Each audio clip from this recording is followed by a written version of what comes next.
Just let Nina in. Thank you so much, Liz. Thank you so much, Rahashri and Paramita. And thank you so much to all the organizers of this amazing conference. I can't believe it's already a year since we were all together in London, where I had the enormous honor and privilege of chairing the Empathy Conference last year.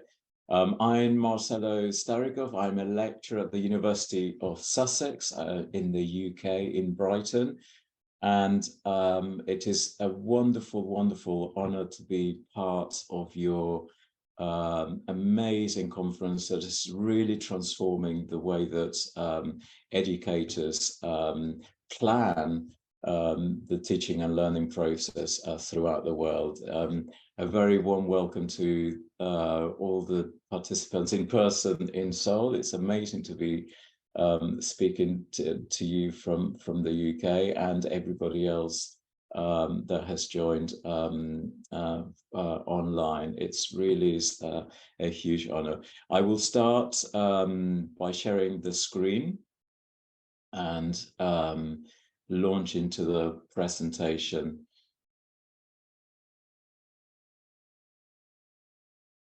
From here. Are you all able to see the screen, Liz? Yes, thank you. Fantastic, fantastic, brilliant. I'm,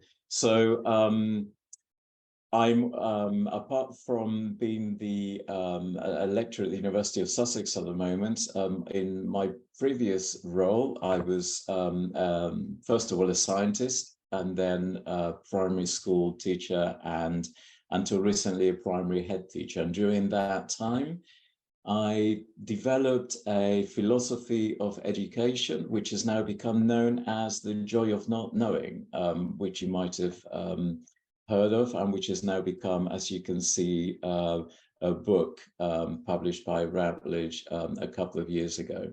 And it's really amazing to have written and developed a philosophy of education during my time as a teacher and then as a senior leader, in which when I think back to it, the thing that's right at the heart of every principle and every philosophy that underpins the approach, the joy of not knowing approach, is empathy.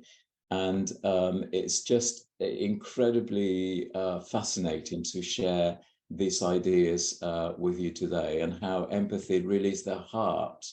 If you imagine that the beating heart of the approach, of the philosophy, of the way of structuring the teaching and learning process, empathy is that heart. And the reason, if I have to describe how that sort of is illustrated within the daily process and the structure of a whole school culture and a classroom culture, is this simple realization that I want to share with you. I believe that unless a student's emotional well-being is met, then the process of learning cannot start to take place. So in order for learning to launch and to start, in order for a child, a student, to be able to learn, it is really interesting to feel that that first of all, they need to have their emotional well-being met. And a big part of that emotional well-being, I believe, is how the child or the student feels that the teacher feels about them. And I think it's such an interesting concept. And I think that's why I say that empathy is at the heart of the approach, because if the child feels that the teacher feels about them, that the teacher is really empathetic about them and really believes in them and really appreciates them as individuals and as learners and as creative thinkers. If the child feels that the teacher is feeling that about them, then the whole process is really, really transformational. Let me take you through some of the ideas that underpin the approach and some of the ideas that I hope will really resonate with your own philosophies of education and your approach to the teaching and learning process across the globe. This quote, I think, is really fascinating when we talk about empathy. It's a quote that's really driven a lot of my philosophy of education and pedagogy throughout my time. And it's Einstein said that he never taught his students. He just created the conditions in which they could learn. And just within that quote, what I get from that quote is the empathy with which he approached the teaching and learning process. Because in creating the conditions in which students can learn, you have to be really aware of their needs, and you have to be really empathetic to the context and needs of each individual student within that.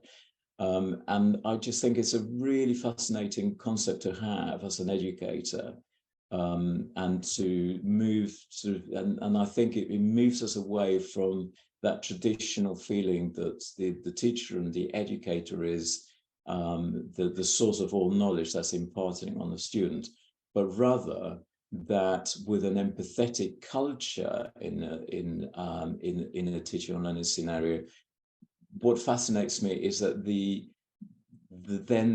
learning is the teaching and learning is a co-constructed process, and within that co-construction is driven by empathy from the teacher to the student and between the students themselves. So those human relationships are absolutely key to ensuring that the learning environment is one in which every child, every student feels that they're able to thrive. And in creating those conditions, I believe that we need to add, if I may, a little bit more to Einstein's quotes. I don't think he went enough, because I think that one can create the conditions in which students can learn, but they may not want to learn. So I think this is where the empathy-rich culture then transforms those conditions in which they can learn to one in which they will also want to learn. So, we can create conditions in which students can learn, but they may still not want to engage and learn. But empathy is that bridge, I believe, that then enables the child to want, or the student to want to learn. And that's because through an empathy-rich culture, they feel valued and equipped with all they need to succeed, emotionally, socially, cognitively, linguistically, academically, and culturally, which I think is a really, really, really powerful addition to Einstein's quote. Not that I'm criticizing Einstein, but I just think that it was important to add a little bit more, particularly in terms of the value that empathy plays in creating those conditions. And these are really interesting models that I developed during my time as head teacher of 2 schools. So as head teacher of 2 schools, and in each school I developed a model to show how empathy is at the heart of the whole school's culture. So if you can see here that in this scenario, the school, at the heart of the school is the I can, we can motto that we developed at the school. And I can, we can is the definition of empathy, isn't it? If the teacher believes and all the students believe that everyone can, is because everyone is empathetic of all their needs. And then that's at the heart of how those are met. And then you consider the next layer, as Liz was saying in introduction, are the values. So a values-led approach to education is at the heart of establishing an empathetic approach. And then the various layers keep growing, but that's the real base of it. And in this one, you can see that it's developed a little bit further, but it also launches with the teaching and learning will and culture of the school is also based on a set of values which defines how everyone is within the school. Once those values are established, then I believe that the children's rights can be met. And if we think about the role of empathy in enabling children's rights to be met, there's nothing more fascinating than that in terms of establishing whole school cultures, because in enabling children's rights to be met, then I believe that then all the students are ready to engage with the learning. So once they engage with the learning within the Joy of Not Knowing approach, that becomes a way in which the curriculum is expressed in a way that the students all developed not just a love for learning, but also all the dispositions of effective lifelong learners. And that's really, really fascinating. And then, as Paramita said so wonderfully in the introduction, the role that we fulfill as educators is to establish individuals who are able to contribute to society and to make a positive contribution to all the communities that they belong to. So independent learners, their families, their school, local, national, and of course the global communities. So that's, I hope this really sort of establishes for yourselves a really lovely picture where the school that shows and illustrates how whole school cultures can be established to drive the process of empathy. And then within the Joy of Not Knowing approach, I wanted to share with you some ideas which I hope you will find practical and useful in your own settings. And the main idea is that all these things have to be taught. So the idea of establishing the culture is to establish it with the students at the beginning of the academic year, which is devoted to what's called a Learning to Learn week. So within the first 5 days of the academic year, there's no curriculum being taught, but the conditions in which children are able to thrive and students are able to thrive are established. And all the students are equipped with everything they need to be able to succeed later on in the year.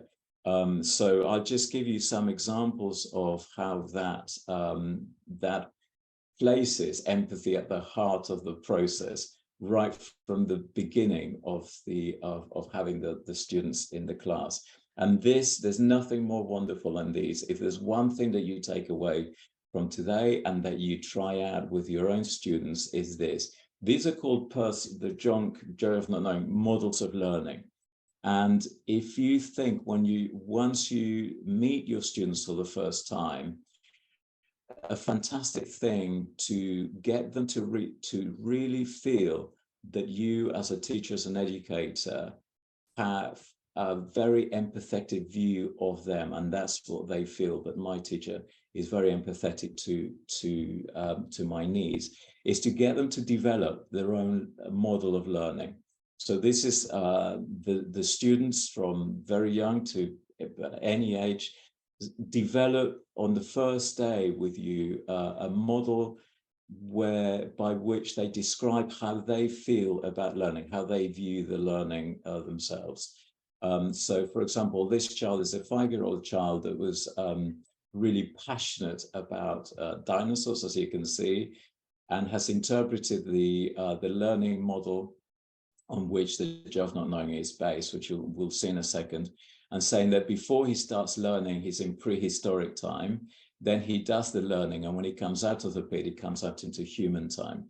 So already, you know, on day one, he has used what he's passionate about to demonstrate and to illustrate how he views the learning. This child describes the learning like that it's like going into a maze. So you go into a maze, you don't know where the exit is. You sometimes get stuck, you have to start again, trial and error, and eventually you make your way out, and that's when you've learned. Those models can be absolutely anything at all, and there's, you know, it can be hundreds of ideas, but once they've produced them and they've all illustrated them and they've all described them, if you put them up on the wall, that is visual empathy from day one, driving the culture in the classroom. It's really amazing. And then you can use the language of their models to discuss and all the learning throughout the year with that student using the language of their model. So there's nothing more wonderful in terms of there's a student being able to feel that empathy from the teacher as the individual, in terms of them being individual, valued as individual learners. This is also produced during that Learning to Learn week, where every student produces a mind map, but they get taught how to mind map, and then they produce a mind map of themselves. So this is an opportunity for the student to feel that you're getting to know them as individuals, as learners, as creative thinkers, and this is an opportunity for them to describe their whole lives on one piece of paper during that first week, and it becomes incredibly valuable in terms of how they feel that they've been valued within the classroom. And then the other major point that I wanted to express to yourselves as part of an empathetic culture within whole schools is the idea of establishing what's called a joy of not knowing multilingual thinking and learning culture in multicultural classrooms. And there's nothing more special than every student feeling that their cultural and linguistic heritage and richness that they bring to the school and to the classroom every day is being valued and being used by the teacher as part of the teaching and learning process. So the idea in the multilingual thinking and learning approach is that whatever lesson is the students are in, whatever learning has been presented to them, they are encouraged and allowed to access that learning using not just the language of instruction, but all the linguistic and cultural richness that they have with them. It's a really fascinating concept, and I would love to carry on discussing it further and seeing how it can be adopted or adapted to your own context, but the not restricting the child to engage in the language of instruction is incredibly special. And if you think about the emotional well-being of a child, the emotional well-being and the emotional direction with which a child engages will always be with their language of heritage and of their culture, rather than the language of instruction. So as Nelson Mandela wonderfully said, that if you talk to a person in the language of instruction, it goes to their head, and if you talk to them in their own language, it goes to their heart. So engaging the students emotionally, this is a fantastic process to try and equip your students with. And then this is really magical, because as we were saying, this sort of describes the joy of not knowing model of learning, by which we all start here when we're trying to learn anything new. So this is not just a learning objective in schools, but anything that we have to do in life. So this is a life affirming philosophy of how we are. And you can see that, as we said, how a child and a student feels when they're here, when they're about to learn, when they realize that they're in a place where they are going to learn something that they don't know. It can be quite scary, because knowing that you don't know something can place a student in a, places us as human beings in a state of emotional uncomfort. So empathy that's what I say, that empathy is at the heart of the Joy of Not Knowing approach, because through an empathetic culture and way of being, instead of being worried and anxious that when the student realizes that they're here in a position of not knowing, they're actually embracing it and feeling enthusiastic, because they feel that everything you provide for them is equipping them to succeed. So that's the basis of the process. So the idea is that, as Liz was saying, that empathy and a values-based approach encourages children to move from 1 to 2 through an intrinsic motivation, through their intrinsic motivation, not extrinsic, but intrinsic motivation, so that they feel that they want to engage and they see meaning in engaging.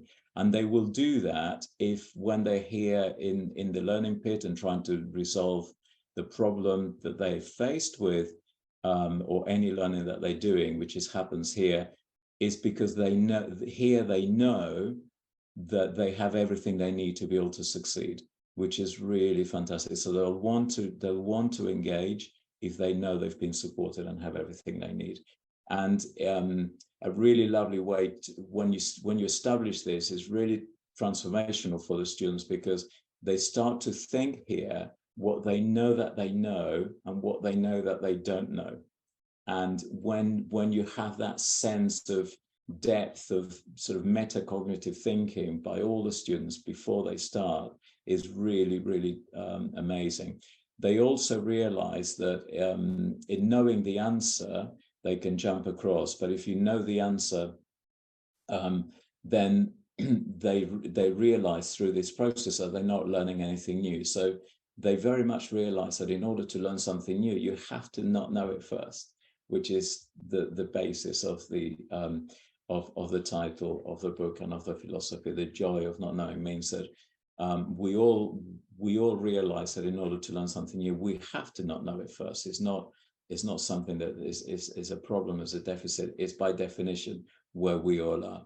So knowing what we know and knowing what we don't know enables the children to then want to know, or the students to want to know what they know they don't know, because they feel that they know how to know what they want to know that they know they don't know. So it's really fabulous. But every stage of this process has got a huge amount of empathy behind it, because when they get to 5, which is knowledge, they've acquired the knowledge, there's 6 next to it, means that through that empathetic view that the teacher has of every student, they're encouraged to develop that knowledge into understanding and then wisdom. So that's where the student feels that the learning is being presented to them in a really personalized way. And then you can see here real children, how from very little going through this process makes such a difference in terms of how they feel about coming to school, how they feel about themselves as learners, and how they feel that the school feels about them as learners, and how it equips them in terms of the process of learning and equipping them with everything they need. And then there are lots of other ideas. I just want to present you very quickly with the idea of them welcoming them in to the classroom. So we've talked about cultures, and we've talked about the learning to learn, to launch the academic year, but then every day during the year, it's really important for them to feel that empathy as well. And this is done through welcoming them every single day with an open-ended challenge that they can all succeed with. These are called thinking skill starters, and they are so magical. They launch the day in such an exciting way, and makes them all feel really successful even before they started to learn. And then the other thing that's at the heart of the Joy of Not Knowing approach and the empathetic way of presenting the curriculum to the children is the focus on philosophy. I don't know if you've come across the concept of philosophizing the curriculum and presenting the curriculum through a philosophical lens. But there's nothing more wonderful than creating classrooms that function as empathetic communities of inquiry. And that is very much driven by a philosophical approach to teaching and learning. And then once all that's in place, as we saw in the wheel, children develop that sense of a real deep love of learning, but also they develop the dispositions of effective lifelong learners. And as you can see here, this is a really lovely exercise if you want to do with your students of creating a recipe for an effective lifelong learner. They love doing this. So you can see here that they create the cakes of lifelong learning, 750 grams of positive attitude, 150 grams of politeness, 500 grams of determination, 200 grams of manners. It could be anything at all. And then you can see Charlie here, who's actually gone home, love and guidance, gone home and actually cooked his and baked his. And I can't think of anything more wonderful than an 11-year-old child going home and being so excited by the way that the school shapes the learning for him, that he's enthusiastic to go home and actually bake his lifelong learning cake. But these dispositions of being a creative thinker, developing critical curiosity, being able to make meaning between what you know and what you're learning next, knowing what strategies to use, developing those learning relationships very much based on an empathetic culture, being resilient and realizing that learning is a changing and learning process are so critical to how the learning happens. And I'll just finish with this wonderful quote from a child who lived this culture for a year, and at the end of the year wrote this and said, "Year 5 was a special year for me, and I know for others too." And Monica said, "Before I came to year 5, I thought that when you learn, it's just about intelligence. But now I know it's about love for learning, creativity, happiness, and effort." And I just think that every single one of those transformations in Monica's view of what the learning process is taking her from that, how we started our talk, that traditional. So she had that traditional way of thinking about learning, where it was all about being given the knowledge, to the transformation through the joy of not knowing approach and the empathy that she felt throughout the year.